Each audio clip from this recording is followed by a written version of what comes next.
അങ്ങനെ ഇന്നത്തെ കഴിഞ്ഞു. പൗഡറൊക്കെ കഴുകിക്കളഞ്ഞ് സ്വന്തം രൂപം തിരിച്ചു പിടിക്കാം.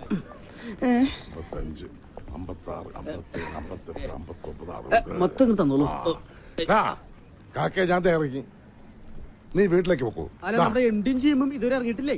ഓ എന്റെ വയ്ക്കത്തപ്പാ, ഇപ്പൊ മനസ്സിലായി. എന്താടാ തേണ്ടി ആദ്യം പറയാത്തത്? ഇതെങ്ങാനും മിന്നു മുടങ്ങിയാൽ അന്ന് തന്നെ ആ തറവാട്ടിൽ അടിച്ചു പുറത്താക്കും. അതോർത്ത് സാറ് വിഷമിക്കണ്ട, അവരിപ്പോഴും ഇറങ്ങൂല. അല്ല സാറേ, രണ്ടുപേരും ഈയിടെയായിട്ട് ഭയങ്കര ഡിസ്കഷനിലാണ്. എന്താ? അല്ല, ഡിസ്കസ് ചെയ്ത് നമ്മുടെ മിന്നു മേഡത്തിനെ ആദ്യം സാർ അടിച്ചിട്ട് പോകോ? മിന്നു മോളെ പറ്റി ഇനി ഒരു അക്ഷരം പറഞ്ഞാൽ അവൾ എന്റെ മോൻ രാഹുൽ കെട്ടാൻ പോണ പെണ്ണാ. മിന്നു, ഞാൻ പറയുന്നു കേക്കണ്ട. ആദിയുടെ പുരാണം നീ കേക്കണം. എന്റെ വീട്, അച്ഛൻ, അമ്മ. ഞാൻ പറഞ്ഞല്ലോ, കൊറേയൊക്കെ എനിക്കറിയാം. നിനക്കറിയാത്ത പലതും ഉണ്ട്. ഇനി എന്തെങ്കിലും കാരണം പറഞ്ഞു ഒഴിഞ്ഞു മാറാനാണെങ്കിൽ അങ്ങനെ ആയിക്കോ. ആദ്യമായിട്ട് എനിക്ക് തിരിച്ചു തന്ന സന്തോഷങ്ങളും സ്വപ്നങ്ങളും തിരിച്ചെടുക്കാനാണെങ്കിൽ എനിക്കൊന്നും കേക്കണ്ട.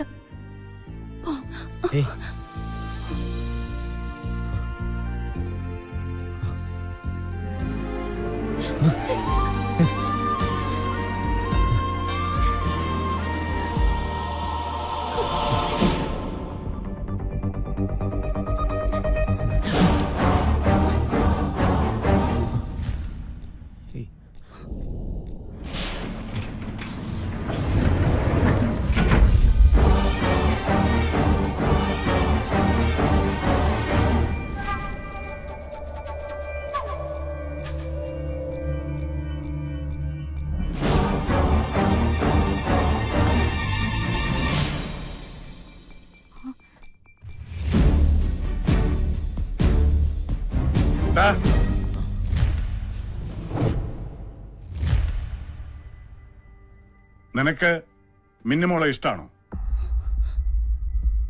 അതെ.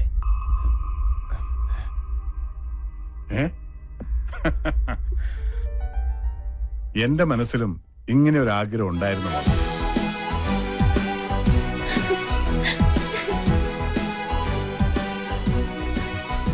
അളിയാ, പെങ്ങളെ ജീവിച്ചിരുന്നപ്പോ എനിക്ക് തന്ന വാക്കാ മിന്നുവിന്റെയും എന്റെ മകൻ രാഹുലിന്റെയും കല്യാണം. വാക്കല്ലി മാറ്റാൻ പറ്റും, നാക്ക് മാറ്റാൻ പറ്റില്ല. എന്തായാലും അറിയാ, ആദിത്യനും ലക്ഷ്മിയും വന്നതിന് ശേഷമാണ് നഷ്ടപ്പെട്ടു പോയ എന്റെ മോളുടെ കളിയും ചിരിയും എനിക്ക് തിരിച്ചു കിട്ടിയത്. എന്റെ മോളുടെ സന്തോഷമാണ് എനിക്ക് വലുത്. അതുകൊണ്ട് ഇവരുടെ കല്യാണം നടത്താൻ ഞാൻ തീരുമാനിച്ചു.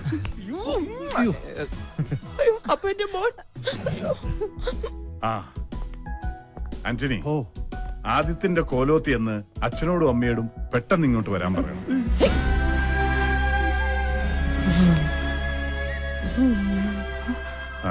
അന്നിങ്ങ് വന്നേ. അതെ, ഈ കല്യാണം കഴിഞ്ഞിട്ട് വേണം നമുക്ക് എത്രയും പെട്ടെന്ന് ഞാൻ പറഞ്ഞ കാര്യം തീരുമാനിക്കാൻ.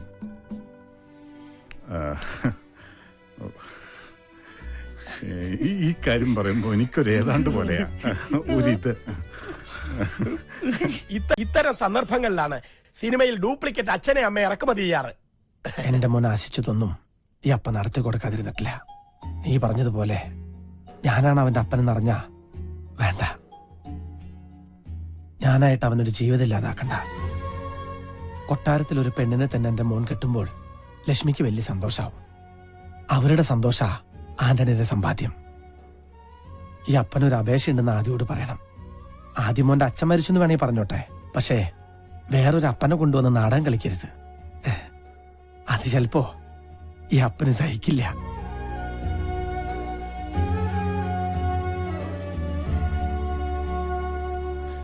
ഞാൻ തടഞ്ഞില്ല. തടഞ്ഞാലും ആന്റണി ചെന്ന് നിൽക്കില്ലെന്ന് എനിക്കറിയാം.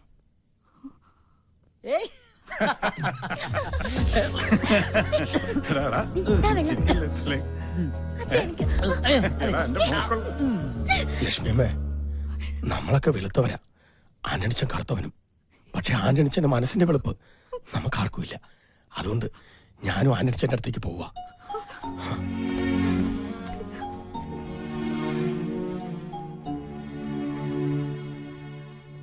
ലക്ഷ്മിയമ്മേ, ലക്ഷ്മിയമ്മ എന്നും എന്റെ ആദിയുടെ ഒപ്പം ഉണ്ടാവണം.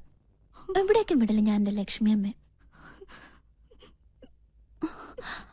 ലക്ഷ്മിയമ്മ, എന്താ പറ്റി? ഒന്നുമില്ല മോളെ, മോടെ സ്നേഹം കണ്ടപ്പോ ഈ ലക്ഷ്മിയമ്മ എന്താ ഇങ്ങനെ കുട്ടികളെ പോലെ?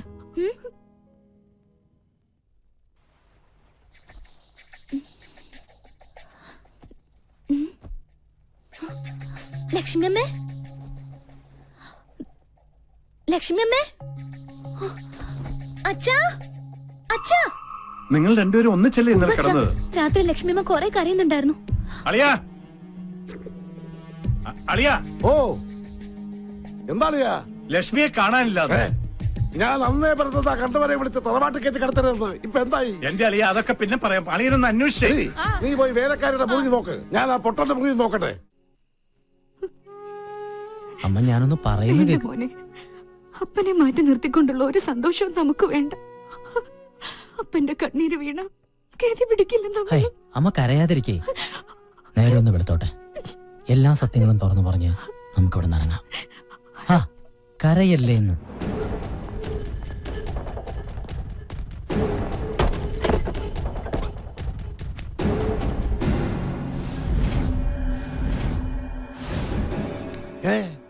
പൊട്ടനെ കാണാനില്ലല്ലോ. അപ്പൊ രണ്ടുപേരും കൂടെ സ്ഥലം വിട്ടതായിരിക്കും. എന്തൊക്കെയാണാവോ അടിച്ചു മാറ്റിക്കൊണ്ട് പോയിരിക്കുന്നത്. ഇനി ആ മാനേജരെ പിടിക്കാം.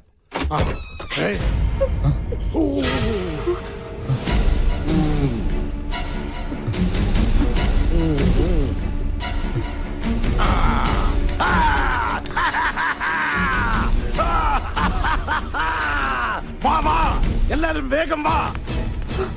അച്ഛനും മകളും കൺകുളിർക്കെ കാണാൻ. ഇനിയെങ്കിലും ഈ മാധവർമ്മ പറയുന്നു ഒന്ന് വിശ്വസിക്ക്.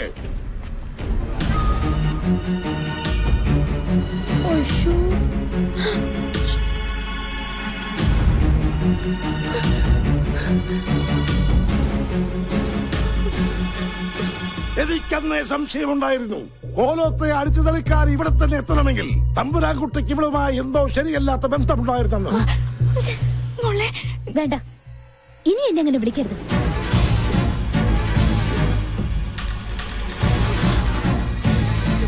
ഓ, എന്നാലും നിങ്ങൾ എന്തൊരു സ്ത്രീയാണ്.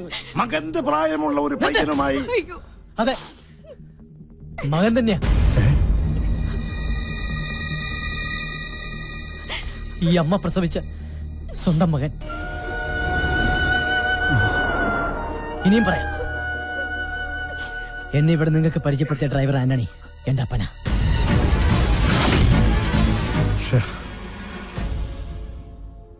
എന്താ എല്ലാരും നോക്കി നിൽക്കുന്നേ? അടിച്ചിറക്കടായി തള്ളേ മോനെ.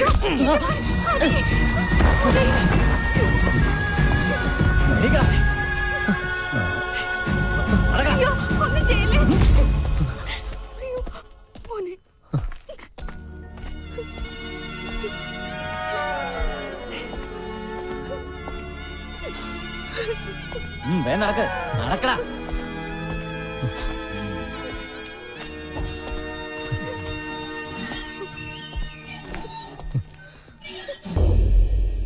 മിന്നു അല്ല, ഇന്നു മുതൽ ഈ തറവാട്ടിലെ കാര്യങ്ങൾ തീരുമാനിക്കുന്നത് ഞാനാണ്. അളിയ, ഓ, രാഹുലിനോട് എത്രയും പെട്ടെന്ന് പുറപ്പെട്ടു വരാൻ പറയണം. മിന്നുവിന്റെയും രാഹുലിന്റെയും വിവാഹം നമുക്ക് ഉടനെ നടത്താം.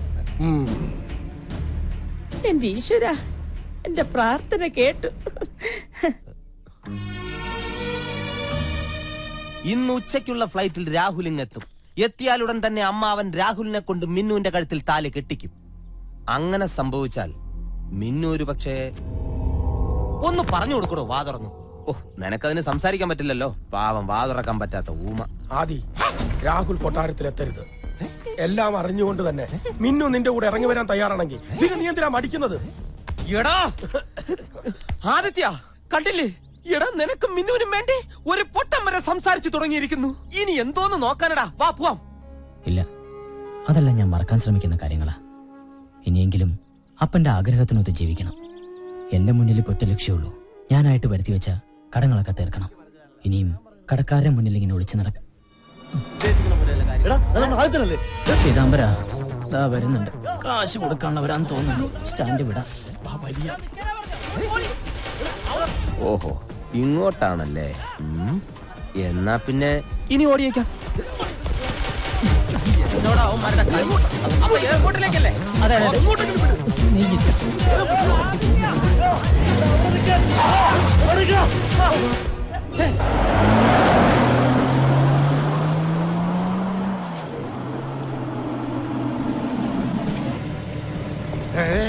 അളിയാ രാഹുൽ വന്നു. ചന്ദ്രമതി മോളെ മിന്നു. രാഹുൽ എവിടെ? അത് പിന്നെ എടാ, രാഹുൽ എവിടെ? രാഹുലിനെ ആ ദുഷ്ടൻ കിഡ്നാപ്പ് ചെയ്തു. ആരെ? ആൽക്കോയിതാ അല്ല ആദിത്യനും കുറെ ഗുണ്ടകളും ചേർന്ന് അവനെ കാറിൽ നിന്ന് പിടിച്ചു വലിച്ചോണ്ട് പോയി. അയ്യോ എന്റെ മോനെ മിന്നു പോലെ ഒന്നും വേണ്ട. നീ ഒന്ന് മിണ്ടായിടി.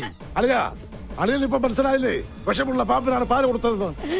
1 മണിക്കൂറിനകം ഞാൻ അവനെ ലോക്കപ്പിനകത്താക്കിയില്ലെങ്കിൽ എന്റെ പേര് മാധവർമ്മ അല്ല. എന്റെ ഈശ്വര എന്റെ മോനെ ഒന്നും വരട്ടെ. വണ്ടി എടുക്ക. ആദിത്യൻ രാഹുലിനെ തട്ടിക്കൊണ്ടുപോയിന്നോ? അപ്പോ അന്നിക്കൊന്നും അറിയില്ലല്ലേ? ഇനിയും കുടുംബസമേതം എന്റെ മുമ്പിൽ നാടകം കളിക്കേണ്ട. നീയും നിന്റെ മകനും ചേർന്ന് എന്തൊക്കെ ശ്രമിച്ചാലും എന്റെ മിന്നുമോളെ ഈ ജന്മത്തിൽ അവന് തരില്ല. കർത്താവാണ് സത്യം. ഇതൊന്നും ഞാൻ അറിഞ്ഞിട്ടല്ല. ഞാൻ കേട്ടത് ശരിയാണെങ്കിൽ രാഹുലിനൊരു പോറല് പോലും ഏൽപ്പിയാത്ത തറവാട്ടിൽ ഞാൻ എത്തിക്കും. ഇത്രയൊക്കെ അനുഭവിച്ചിട്ട് നമ്മുടെ മോൻ പഠിച്ചില്ലെങ്കിൽ സാറ് വണ്ടി എടുക്ക്.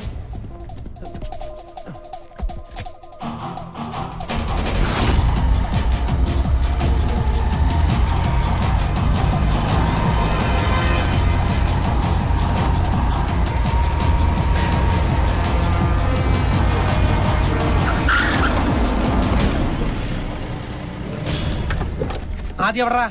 അകത്തുണ്ട്. വിളിക്കാവനെ.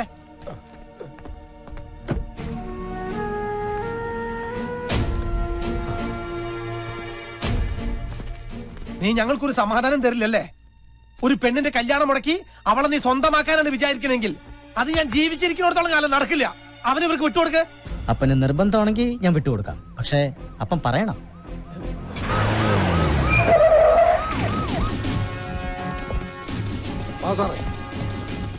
സാറേ ഇവരെ രണ്ടിനെ പിടിച്ച് അകത്തോട്. 1 മിനിറ്റ് സർ. പീതാംബര.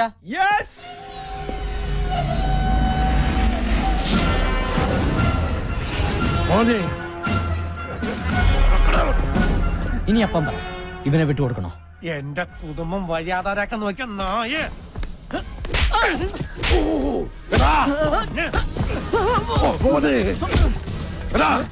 ഇനി എന്റെ പോലെ ഇവനുണ്ടാക്കിയ തന്തയ്ക്ക് ആന്റണി നോ. സാറിനറിയോ മിന്നുനെ കെട്ടാൻ പോണ ഇവനാ തോമസ് മാത്യു എന്ന പേരിൽ വന്ന് ഞങ്ങളുടെ കുടുംബത്തെ വഴിയാധാരാക്കിയത്.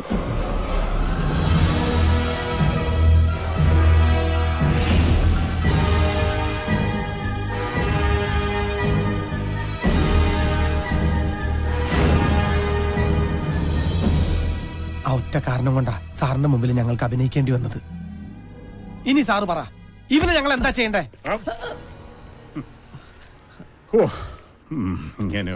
മിന്നു പറഞ്ഞിട്ടാ ഞാൻ ഇങ്ങോട്ട് വന്നത്. പക്ഷെ ഇങ്ങനെ ഒരു ഫ്ലാഷ് ബാക്ക് ഉള്ള കാര്യം എനിക്ക് അറിയില്ല. അവന്റെ ഒരു ഫ്ലാഷ് ബാക്ക് വണ്ടി ഈ ടെക്നോളജിയിൽ ഒരു പോക്കേ.